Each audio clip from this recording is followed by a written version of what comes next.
Welcome on into the Wolverine.com podcast. Clayton Safey here with Anthony Broom. Chris Ballas not able to make it today. Anthony, we got a ton to get to.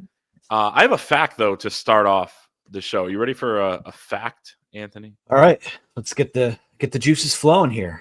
Michigan has won 4 straight games over Ohio State. If you like that fact, then like the video here on YouTube. Let's get to 300 likes on this YouTube video. Subscribe to our channel. I mean, we're just spitting facts here on the show right out of the gate. So you got to give us a like for that. Subscribe to the channel. Head to thewolverine.com. Use the promo code UM1 for 2 months of premium access for just $1. Again, 50 cents a month. Promo code is UM and the numeral 1. You get all the latest intel on Michigan football, basketball, recruiting, NIL, transfer portal. We'll get to all that on the show as well, but so much more over at thewolverine.com that you can follow on a daily basis. Anthony, we got a new guy on our staff, Ethan McDowell, great guy. And he put up a thread on our message board over at thewolverine.com the other day and said, he grew up near Virginia Tech. He covered NC State before he got here. And he said, what are some classic Michigan games that I should watch? And I was thinking that's a good podcast topic. Like what are some games that are really like defining for you, each Michigan fan or media member? You have those games you covered. That could be a good podcast topic. Later that day, I think later that day or the next day, the NCAA or Michigan's response to the NCAA is obtained by Yahoo Sports. They release a report. That's now the podcast topic. It's what we have to talk about. So we'll table classic games and things like that for later in the offseason because the news cycle never stops when it comes to Michigan football. We're going to have time for that at some point. Yes. We will get to favorite pizza places in Ann Arbor, favorite takeout Mexican restaurant. We'll get to all of that eventually, but one of our favorite storylines has reappeared. So let's go right back into it. Exactly. So Yahoo Sports, Ross Dellinger obtained a portion of the 137-page Michigan response to the NCAA's notice of allegations. As it says on the tweet there that's on the screen, Michigan intends to fight the allegations of the Connor Stallion scheme. They accuse the NCAA of overreaching. They defend Sherrone Moore's deleted text. They reveal the original NCAA tip came from its own campus. So there's so much here that came from this. Obviously, a great job by Ross Dellinger reporting all this. A lot of it was known, but there's a lot of detail that has been uncovered with this Dellinger report. So we'll go through some of the points. We're going to start with Michigan's approach here. We're going to move on to the Sherrone Moore aspect of it in a little bit, and then potential punishments as well. But to start with this, and our Chris Ballas wrote it, I thought, really well in his headline of an article the other day saying, I forget the exact quote, but this is essentially not the Michigan that we're used to. A lot of people assumed this would come to some sort of resolution. Michigan taking its punishment, saying, yeah, we screwed up here, we screwed up there. And they did, in their response, admit to some violations, obviously, but they're going to fight tooth and nail on a lot of it. The crux of this is that Michigan is arguing, and really, I guess first we should say that what fighting it means is it doesn't look like it's going to a negotiated resolution here. It looks like we're headed towards a hearing with the Committee on Infractions, where then they will decide Michigan's fate based on this response, based on what comes up in what is basically a court hearing, but ran by the NCAA. Let's call it what it is, a kangaroo court. It is a kangaroo court, 100%, which makes this dicey, right? Because you're going this route, but at the same time, you have to feel like Michigan has some confidence in some of the arguments that it's going to make and that it did make in its response. And the crux is, a few things, but one of the main ones is, hey, this was a minimal competitive advantage. Of course, those are words that we said last year when this all broke, because the NCAA explored getting rid of bylaw 1161 on off-campus scouting of future opponents, in-person scouting. They're saying this should be a standard case, a level 2 case, not a level 1 case, which is the most severe. that's a big piece of this. They're going to defend Sherrone Moore on the text messages. But part of this as well is the NCAA says you scouted at 52 games over a 3-year stretch. Michigan says, no, we only scouted at 8 games over that stretch, including one where Connor Stallions was in person at, which I assume is the Central Michigan State game. I believe he was there on behalf of Central Michigan, helping them out. But so that's a big part of this. The tipster coming from inside the University of Michigan is a big part of this. Michigan wants to have a pre-committee on infractions hearing meeting with the NCAA to discuss the credibility of the whistleblowers, so to speak, in this case as well. But, we thought for a while Michigan would fight.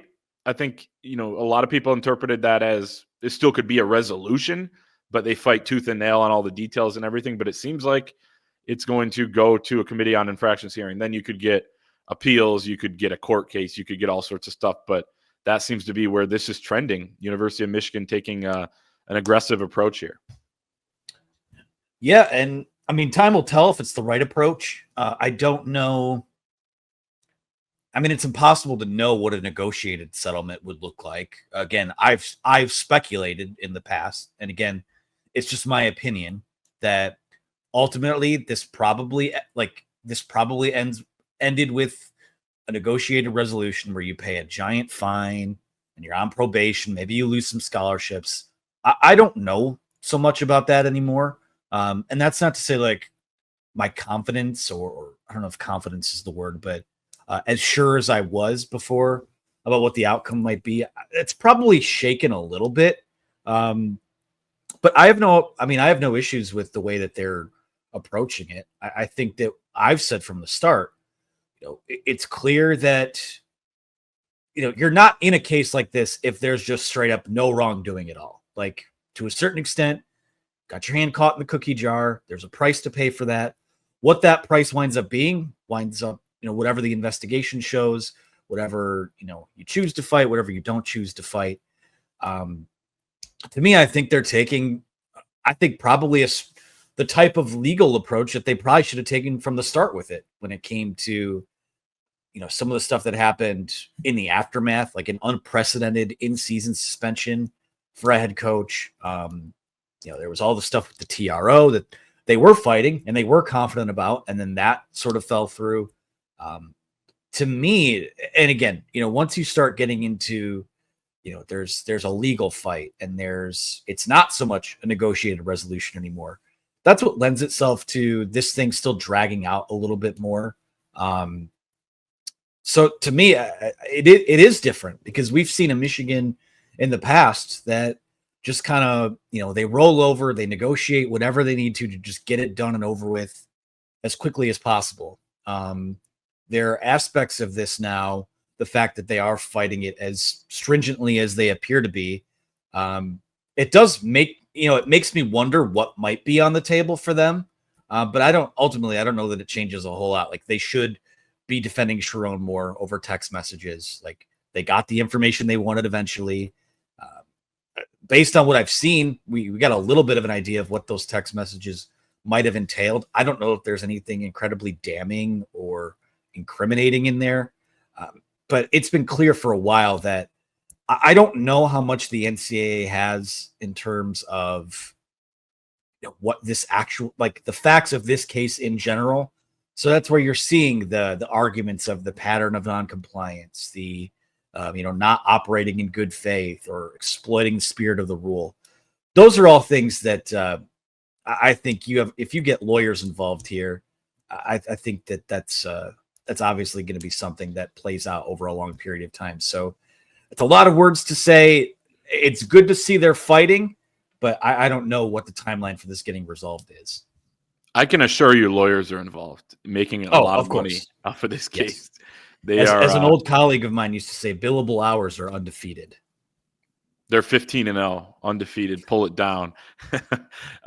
There's no question about that. So we'll get into the Sherrone Moore text here in just a second. A couple other things. One, there wasn't really that smoking gun because, so the draft of the notice of allegations was leaked by Pete Thamel of ESPN. But the notice of allegations itself, which did change from that draft, of course, whether it was minimal or not, who knows, has not been released. So you can kind of glean what was in there based on Michigan's response here and Yahoo Sports' reporting. But there's nothing in there that, in terms of the case, that you didn't really know. And I think a lot of Michigan fans just were relieved by reading some things they already believed, such as no coaches, according to the University of Michigan.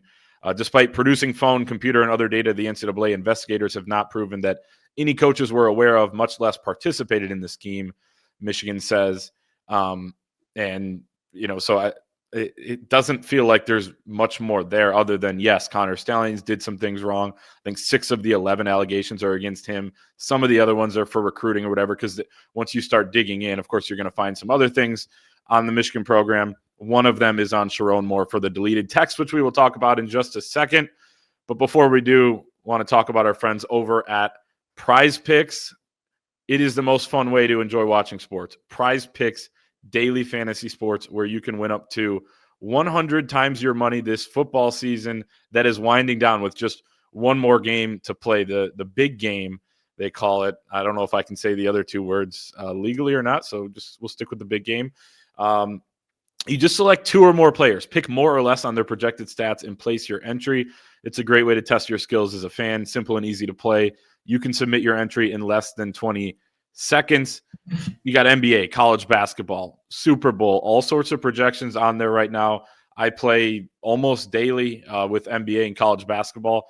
I will be getting up on the morning of the Super Bowl, probably lay in bed for an hour and just make some picks and make sure I'm good to go. I guess I just said the words of that, but the big game coming up in a couple of weeks. So you can join in on the fun. We got a special offer for you. Go to prizepicks.com or the Prizepicks app. Use the code Wolverine to receive a guaranteed $50 once you play $5 in lineups. Again, go to prizepicks.com or the Prizepicks app. Use the code Wolverine to receive a guaranteed $50 once you play $5 in lineups. It's Prizepicks Daily Fantasy Sports made easy. So everyone kind of knows the story at this point. It came up in August, but Sherrone Moore deleted 52 text messages between him and Connor Stalions the day the story broke that Stalions was the centerpiece of this investigation. Later, through device imaging, they were able to recover the 52 texts. Sherrone Moore said back in August when the report came out that he looks forward to those texts being released. The quote from Sherrone Moore that was revealed in Michigan's response from his testimony to the NCAA investigators was, quote, "So I deleted all the information, all Connor, on my personal phone. It wasn't to hide anything. It was just that I was extremely angry of, the type of person that would do that to this program and these kids." It was basically a decision in, a rage deletion. I would call it. It's something I know we've talked about months and months ago. So that happened. Nothing damning in the text, as you said earlier. But one of the biggest things Michigan's trying to do now with fighting this is to protect who was then an assistant coach at the time, but now their head coach, the face of the program, who could be facing a suspension from this. There's nothing in the text messages that indicate anything. There were some references to opponents' signals, which is, of course, legal. Nothing in there about illegal means of obtaining those signals, nothing about advanced scouting, anything like that.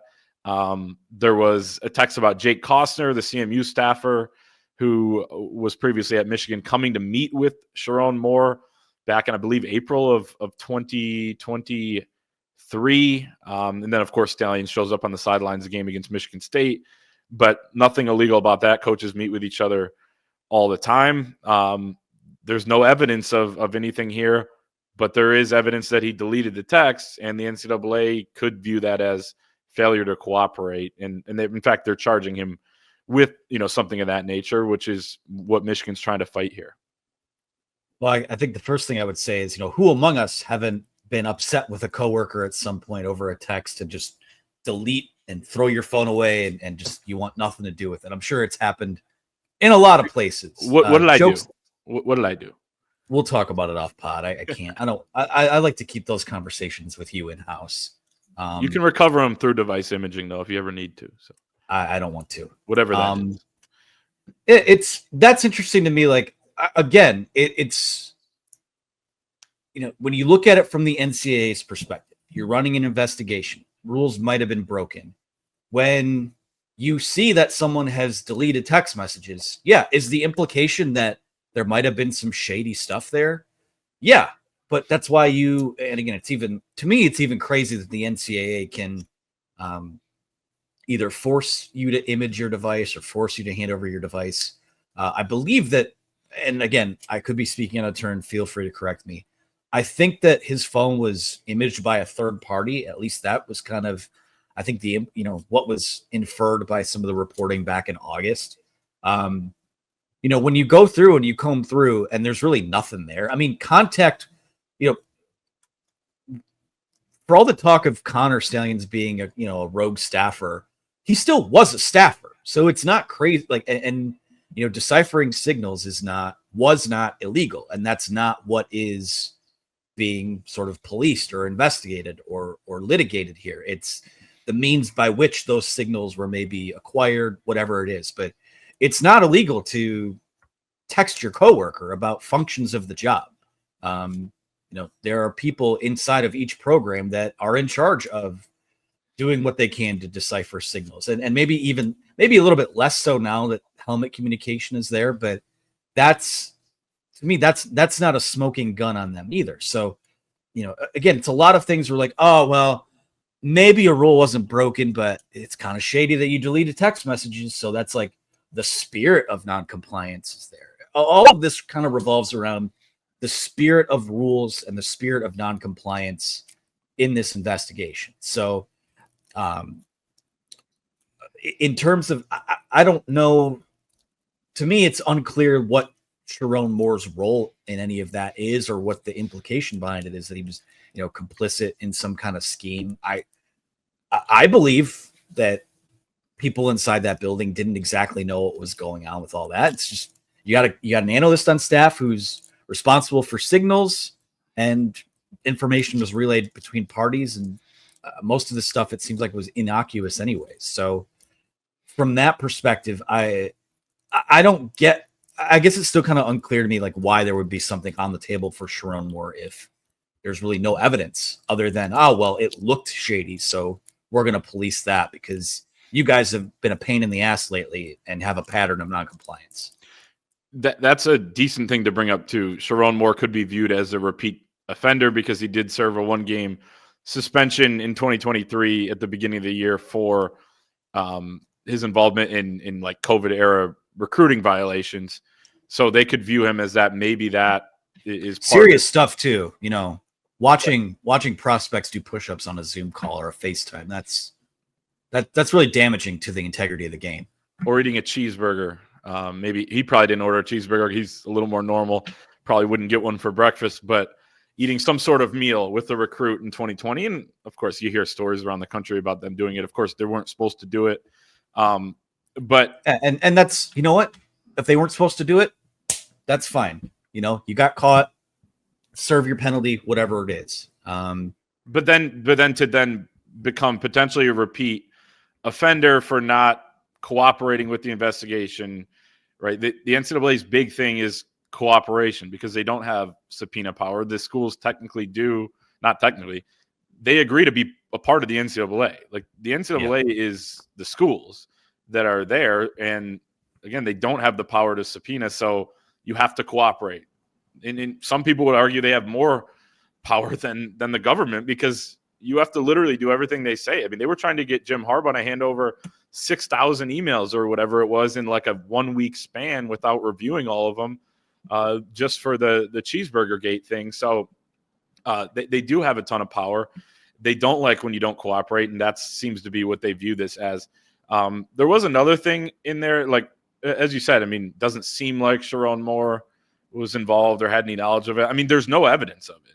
So, I mean, as far as an investigation goes, he wasn't. And same with the other coaches. There was an interesting thing about Chris Partridge, who ended up being fired for not following Michigan's ordinance to not discuss the investigation with anybody.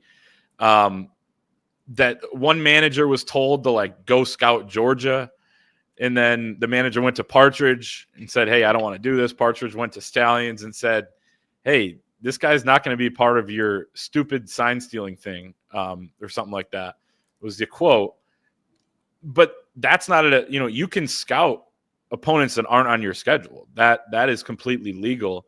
You can scout potential playoff opponents in person. So Stallions could have gone to a game if he wanted to. So that, as far as Chris Partridge is concerned, does not indicate knowledge by him that anything was going on, because the kid just didn't want to be a part of something that's legal, which is scouting an opponent not on your schedule. So again, there's really no knowledge or no evidence there that any coaches were involved or had any knowledge of it. Let's move on to potential punishment real quick. I mean, who knows? I think that's, as we get into that, I was about to say, I think most people watching this, and hopefully no one's scrubbing 30 seconds ahead, several minutes ahead. People like, what are they facing? What does this ultimately look like? So I think that's the biggest question now. And sorry, yeah. Well, no, I mean, 100%. And I think in terms of real life impact here for the team on the field, it would be a potential Sherrone Moore suspension. We've kind of talked about that. That could be on the table. That was in Pete Thamel's report back in August, that could be something that could happen. I think that's partly why Michigan is fighting this so vigorously, because they don't want their head coach to be suspended over innocuous text messages that got deleted, as he says, kind of out of anger, right? So that seems stupid to me that he would get some sort of suspension, but I think it's a possibility. Harbaugh, show cause, Connor Stallion, show cause. I think those are likely guarantees, at least in my opinion. Probably something for Partridge too, I'd have to think. Just that seems to be the smoke billowing out of, but at least they are defending him though, saying that that he was fired not because he broke NCAA bylaw, but because he failed to follow a Michigan internal directive not to discuss the investigation. So we'll see. I would agree that something for him's on the table. For sure. They're fighting that though. They're also fighting the other stuff, but we'll see. I'm sure they'll get some sort of punishment, a large fine. Listening to Dan Wetzel talk about it, who's covered, any documentary on any of these things, he's in them and has great knowledge of them, said, it could be what, $10 to $15 million fine, which would be obviously pretty big, but not something Michigan couldn't pay. I would think personally, potential scholarship reduction, something like that. Although you can get around that too if you just use NIL, revenue sharing, who knows. But in real life impact, you don't want Sherrone Moore to face a suspension potentially, early next season. My thing is this, and I think I shouldn't say I think. I know I speak for most of the people when I say this. Will the accomplishments of 2021, 2023 all stay intact? I think it's clear at this point that that's none of that being taken away is on the table at all. I think that, again, it feels like the suspension for Moore is on the table. It feels like, again, these are all just, we're opinioning, it's opinions and spitballing here. That's all any of it is. Yeah. That's all any of it is. From anyone. Yep. From anyone at this point. I as long, and I don't want to discount the fact that I think it would be ridiculous if Sherrone Moore got suspended. I think it would be ridiculous if Jim Harbaugh got a lengthy show cause.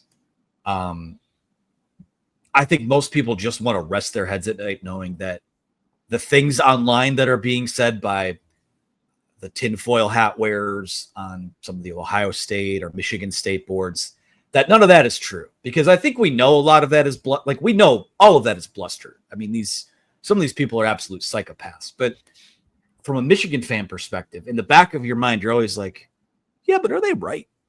Is that something that might still be on the table? And I don't think it is.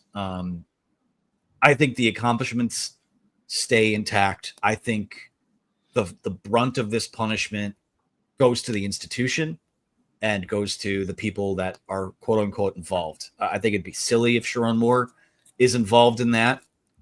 I agree. But if Sherrone Moore has to serve a 2-game suspension or whatever it might be, which, I mean, that's arbitrary. I'm just, that's not a number that's out there. I'm just speculating here. And that means that pretty much all of this goes away. The accomplishments stay intact. That's the end. Like, if that is the end of it. And no postseason ban. I think that's another worry I should have mentioned as well. Right. Like, and I don't think that's on the table either. Right. But to your point, like if the worst of it is that and a fine and all that and no postseason ban, Right. I think, but at the time, you could say when Jim Harbaugh was suspended for 3 games, like, okay, well, if that's the end of it and they just have to pay a fine, I guess you have to take it. But it's clear that wasn't the end of it. So right. I really think as long as those accomplishments stay intact, and as long as these future teams, these teams that they're kind of attempting to war chest to have a shot to add to those list of accomplishments aren't affected, as a follower of the program, as someone who covers the program, and as someone who can kind of put myself in the shoes of the layperson here, I think as long as all of that stays intact and the path to continue competing for championships is there, whatever else happens is what it is at this point.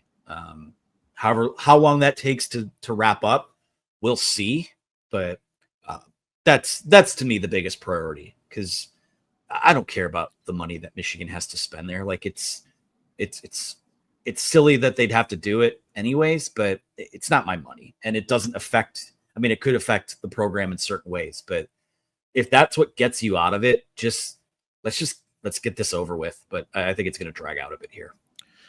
No doubt. And yeah, a lot of it depends on what they're able to present in a committee hearing, assuming it goes there.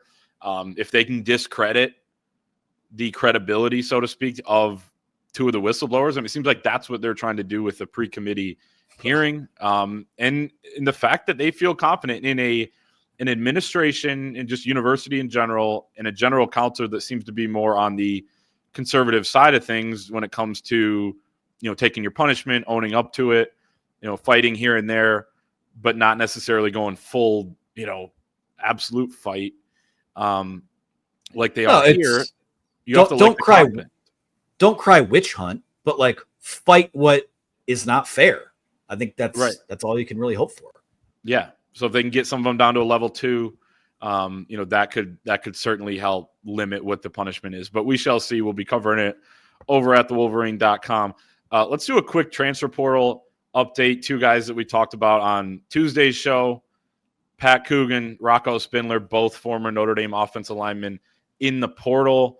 Both, Michigan with a better chance right now of landing Pat Coogan, but Rocco Spindler, who visited Indiana, visited Nebraska. There was a lot of smoke while he was visiting Nebraska that he may just commit. He did not. He's on a visit right now to Pitt.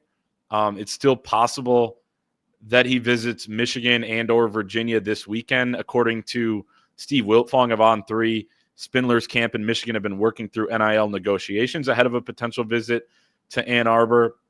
So he's one to watch. But the one that I think is probably more likely, as I said, is Pat Coogan, offensive lineman who's got experience as a left guard, experience as a center, started 13 games for them last season, and, including the run in the college football playoff, on a late week visit to Indiana. But then if Michigan can survive that, get him on campus this weekend as it's currently scheduled, that would be big. They would get potentially the final say for Pat Coogan, whose girlfriend, by the way, apparently, according to some Michigan fans who are, it's not that tough of investigative work. You just look at his Instagram, but she goes to Indiana. So if they can get him to make the visit to Michigan, hear them out, and obviously money comes into play for every single transfer these days, then I think Michigan's got a good shot. But looks to be a Michigan-Indiana battle there. Rocco Spindler, some more teams in the mix, and apparently wants to get this done by Sunday. Don't think either one would be able to go through spring ball based on Michigan's academic calendar. So that could be a factor in both of these as well. Yeah. Without choose my words carefully here. I'm old enough to remember Rocco Spindler's recruitment. So I guess all of this is not super surprising. Again, I put it this way on the board earlier today. If you could land both of them, holy crap. Like, I think that's a boom for their the competition on the interior of the offensive line. If you can get one of them, to me, probably prefer Coogan. That's great. I'm on board with that. It would be disappointing to not land either of them. That's where I'm at with it right now. I know there's the girlfriend consideration. So often too. Like, and I'm not going to act like that's the data point for Coogan, but obviously, like when Michigan makes its pitch, that's you're selling the opportunity that you can provide. And wasn't all that long ago that you're sending, what was it, 7 offensive linemen this last NFL draft to the pros. You'll send at least there'll be at least one this year in Miles Hinton. We'll see what happens with a guy like Josh Preeb, but you have a coaching staff, or at least a head coach, that has a pedigree of sending guys to the next level. So it's more than just a 1-year decision. It's a decision that could have ramifications that go, a decade, 2 decades down the road. Maybe when you're talking about preparing for the NFL and kind of setting yourself up for whatever that next phase looks like. And you could argue too that maybe being at Notre Dame would have done that, but I think there's probably a path for one or both of these guys to start at Michigan. It's not unheard of that guys haven't participated in spring ball. Looking at guys like Ladarius Henderson that have kind of come in and found their way and found a way to start and be big time contributors. So to me, like I said before, I'll restate the fact that I don't think they'll land both, but that would be awesome if they land one of them. To me, Coogan is the preferred guy. And if it's none of them, then we're just right back where we were, before they entered the portal, where you're looking at another guy or so to add in the spring portal. So that's where we're at. Hopefully, Michigan having the last say could play a part. But yeah, I would really love to close the deal with one of these guys. I agree. And that's the thing too. I mean, you still do have the spring portal. I think you look at a number of positions there, whether it's, offensive line, corner, that sort of thing, tackle more specifically maybe. But you don't know that there are going to be, as far as interior offensive linemen go, talents like this, I guess, with this amount of experience that will be there. So, if you have the opportunity here to get one of them now, and I think Michigan's going to do what they can, I don't think, they're going to break the bank, but I think they have a good idea of what they could do here. As far as NIL goes, then I think that they're going to do it. So as long as they can get one or both on campus, and again, seems like Coogan's more likely to get on campus and potentially land.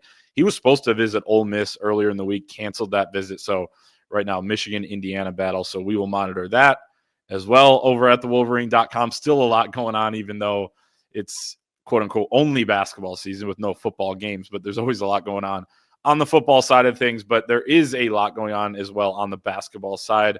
Let's move to that as Michigan prepares for Saturday's game at Rutgers, coming off of the win on Monday night over Penn State. I wanted to start with this because you and I were there today at Chrysler. We were talking to Drew Williamson, assistant coach, and then Namari Burnett and Will Cheddar. And you heard a little bit about it after the game on Monday night, but just the way Trey Donaldson responded and was with this team as a leader after the Purdue loss last Friday. You heard more about it today, where he stood up in front of the team at the beginning of the film session the following day when they were about to go over that film and said, hey, I need to be better. That's not the Trey Donaldson you're going to see going forward. That he was more intense in practice for 2 days. Obviously, he did what he did on Monday night: 21 points, 7 assists, 4 steals, no turnovers. Scores or assists on the last 9 points of the game. Goes on a personal 7-0 run to close that one out and lead them to victory. You never want to lose as badly as they did. I mean, that game was not competitive after the first couple minutes. I mean, literally within 2 possessions, which Trey Donaldson turned it over on the first 2, it was kind of over. Like, you could have recovered from it, but it just didn't feel like they were going to, and sure enough, they didn't. But it could be a potential turning point in a way. The way they responded, you're not going to go 20-0 in the Big Ten, but you could, use your losses as fuel, as lessons learned. They got a bunch of things they're working on right now. Seems like they're making some progress. Going back and looking at it in 2013, do you remember the final score of Michigan's game at Michigan State on February 12th, 2013? Couldn't even tell you.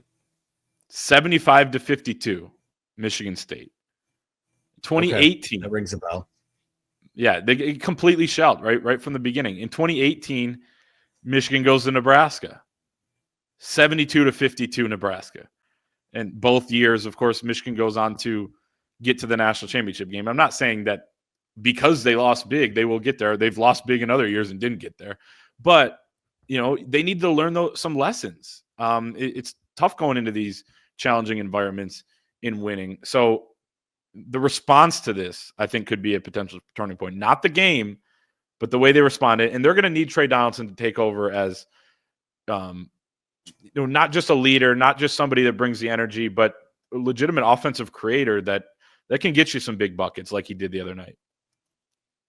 Yeah, I'll keep pounding the table and saying this. Like, the best version of this Michigan team features an aggressive Trey Donaldson. And some nights that'll mean he drops 20. Other nights that'll be, 12, 13 points, 6, 7 assists. But, when he sees the floor well and he takes care of the basketball, it seems like this team has a different gear to it. So to see, like, that was a wake-up call for him, what happened at Purdue. That was a wake-up call for a lot of those guys. And, I think when it comes to, we've been talking about it for weeks. Dusty May's been talking about it for weeks that, the physicality in this league needs to be a touch higher. And, you went to Purdue last week and just, they took, it was belt to ass from the second the ball tipped off. And there are going to be nights like that. It's going to happen. Up to that point, Michigan's 4 losses were by combined 8 or 9 points. So they were due, and it sucks that it came in a game. I mean, it would suck to come in any game, but in a game where you're up against another Big Ten regular season contender, to perform like that it was eye-opening. And those are the kind of games where you're like, okay, well, maybe we just stop with the Big Ten title talk and just like, let's see this team play a good extended stretch of basketball where they're not beating themselves. I think Michigan could have played better in that game and still lost by 15. Purdue was on a different level, but Michigan didn't play well. And you followed up Monday with a game where you're just trying to get through it. That some nights in this league are just like that. You have foul trouble. You have a guy out with an injury. Some nights are just kind of a survive and advance type of mentality. But the response was good, and especially in the second half, the physicality was a lot better. And they're going to go to place on Saturday with Rutgers, where, again, I know they're incredibly disappointing. I mean, for them to be where they're at with, maybe 2 of the top 3 picks in next year's NBA draft is wildly underwhelming, but the RAC is still I'll still call it the RAC. It's an incredibly tough place to play. I've always liked how Steve Peichel coaches, and they don't profile out to a team that you would think gives Michigan a lot of problems, but the sum of their parts has not added up to what it should be. So on a given night, that's a team that's going to give you a lot of issues. So Saturday is a big opportunity for them, and to bring it all full circle and kind of land the plane here. If Michigan's going to make a run at this thing in the last, whatever it is, 5-6 weeks here now, it's going to involve an aggressive and a ball dominant Trey Donaldson. I need him to be more aggressive than he is passive, because I think that's when he's at his best, and that's when this team is at its best. Mm-hmm. I went back and rewatched the Penn State game, wrote a film breakdown on it over at thewolverine.com. I was more encouraged rewatching the game with just what they did than I was right after the game. As far as, they did miss a lot of shots around the rim. Went back and charted this, that 6 of the 9 turnovers Michigan had led to either points for Penn State or a Michigan foul. There were some things that kept Penn State in that game and that actually helped them, since it was so close. All they need to do was make a few threes in a row. Next thing you know, they're up 5 towards the end of the game. But the way Michigan played and weathered the storms without Vlad Golden really playing sick. He was a shell of himself. And then also Danny Wolf dealing with the foul trouble in the first half and having to kind of weather those storms. What Michigan did, I thought, in some of the key areas was a little bit better than I originally had in my mind. Now, a couple things to mention before this game is, as you said, at Rutgers, I mean, Vlad Golden is feeling better, according to assistant coach Drew Williamson. He was in practice this morning, Thursday morning, a little bit limited. They're trying to get his win back. He had kind of a stomach thing. He's eating food again. So maybe he had the thing I had before the bowl game, 2-3 days where you're just dead. And then you're kind of back at it. So that's big for Michigan. They leave Friday evening for Rutgers. And then Dylan Harper, one of their 2 top 3 NBA draft picks for next season, missed the game last night at Northwestern. He had been kind of playing through an ankle injury, not getting much better, not playing very well. They decided to just kind of shut him down. Steve Peichel was asked after the 79-72 win over Northwestern if he expects Dylan Harper back Saturday, and he said, well, he's in a boot. He hasn't been practicing. So I don't know, like pretty much saying it's unlikely. Now, here's the thing. They win that game. They look as good as they have in a while. They had lost 2 straight to Penn State and Michigan State. Then they go into Evanston, and Ace Bailey, the other top 3 NBA draft pick, drops 37 points. He had 24 at halftime. He hit 5 threes. He was 4 for 4 from 3 at the half. This dude's ridiculous, man. 6'10" forward who can, again, shoot it from 3, but he can pull up from the mid-range. He's kind of got the in-between game where, he can shoot over you. He can get to the rim. He had some dunks. I mean, it was kind of scary to watch. He scores 37. The supporting cast gave him enough. He shot 8 of 12 from 2, 5 of 8 from 3, made all 6 of his free throws, had 3 blocks on defense. He's also a good defender, and then only turned it over once. And the rest of his team shot over 50% as a whole. Here's the bad thing. Ace Bailey's going to be really tough to cover. You're probably going to have to put Danny Wolf on him. Michigan switches a lot, so there'll be different matchups. You're going to have to help. You're going to have to double. But the good part of it is he's probably not going to score 37 again with 5 made threes, and the supporting cast around him probably doesn't produce at the level that they did. Law of averages, maybe, but they are headed home. So that's the hope. I mean, you got to have a good game plan going in. You got to come out with good energy because they got guys that run around with their hair on fire, like Jeremiah Williams, who was a guy gave Michigan ridiculous trouble last season when he came back after his injury, or not his injury, his suspension for sports gambling. I think it was the first game back, right? And he just was all over the place, stealing the ball, everything. Those guys are going to bring it. Michigan's got to bring it here on the road. Could be another big, box checked if they're able to get this done, match the intensity, or even surpass it.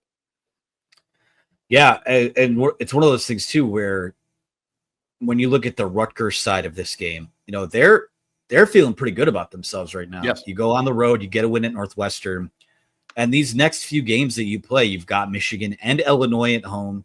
You're going to go play at Maryland on February 9th. Really tough. They're sitting at 11-10 right now, but you win a couple of those games, like from their perspective, you could play yourself back into the bubble, so to speak. I think it reminds me of, and again, it's not a 1-to-1 comparison, but wasn't there a Memphis team a couple of years ago that was like 500 about this time of year, and they were young, they got hot late and just like got into the NCAA tournament. Again, I would be on alert for that because they find a way to win this game at home Saturday. That's a resume win for them. And then, they've got some opportunities coming up. So that place is going to be buzzing. And Michigan, again, I think it was Will Cheddar who said it today where, it's not going to play a basketball game in Piscataway. Yeah, it's not regarded the same way that going to Mackey or going to Michigan State or Illinois is. But that's an incredibly tough place to play. And the last time we saw Michigan in a raucous environment, again, it's the vacuum of one game, but our last experience of that, they got punked. So they got to bring it. They got to bring it from a physicality standpoint. Got to play smart basketball on the road because this is, I think just about every team in this league is good enough to beat anyone in the vacuum of one game. And that's, this is you'll see 11-10 on the schedule and think, oh well, they got this, but make no mistake about it. Not having Dylan Harper would make it more difficult for them, but Ace Bailey is a pain in the ass, and that's going to be a tough matchup for them. So I'm looking forward to it. I think it's going to be an entertaining game. You just got to hope that Michigan comes out on the right side of it. Yeah, and with Rutgers' win the other night, they moved from 82 in the net to 72. This would be a quad 2 road win, a pretty quality win for Michigan, making pretty much every game from here on out, other than the home game against Rutgers, quad 1, I want to say. Maybe the road game at Nebraska wouldn't be, or no, Nebraska definitely in there. So, this is kind of one of the ones that you got to get so that you have some leeway down the stretch. But at the same time, this would be quad 2 and a quality win that would have boosted your resume as well. So it works both ways, and it wouldn't be a bad loss. There really are no bad losses other than home games anymore. But it wouldn't be a bad loss, but it would be a third loss in the last 5 games, and that's you can't have that. Right, I'm talking resume. But as far as season trajectory goes, you're completely right. Then it would show that, hey, maybe it wasn't a lot of progress against Penn State. Maybe we just hit 11 threes and Trey Donaldson got hot at the end, and the turnovers are still an issue and the rebounding still in it, But if they can continue up, right, it's not going to be straight line, right? Dusty May talked about that in his post-game locker room speech the other night, that it's not going to be, trajectory isn't going to be linear all the time. There are going to be bumps in the road, but if it's going to be progress, if it is going to be this upward trajectory, you probably get a win on Saturday against Rutgers. Not season ending if you don't, but would be a nice one for Michigan against, like you said, a Steve Pikiell team that, okay, they do have this talent, but they don't really rebound well. They're not that great on defense, which is the two things you think of when you think of Steve Pikiell. And then they really don't shoot it well. I mean, Ace Bailey got hot, and those 2 lottery picks are tough to deal with, but the supporting cast is so up and down. Helter-skelter is the way I described it when I was watching them play Michigan State last Saturday at Madison Square Garden. I was watching on TV, but it was just a crazy way of playing, but they're just not under control at all. And teams like Michigan State just exploit that. So you're hoping Michigan can as well, but it should be exciting. They're back on the court. And then, like you said, the Oregon game next week at home is going to be a huge one. It begins a ridiculously tough stretch for Michigan basketball, making this one even more important heading into that. We will be covering it over at thewolverine.com. We'll be talking about it on Monday's show. Make sure to like the video, subscribe to our YouTube channel, head to thewolverine.com. You can use the promo code UM1 right now for 2 months of premium access for just $1. And we will see everyone on Monday.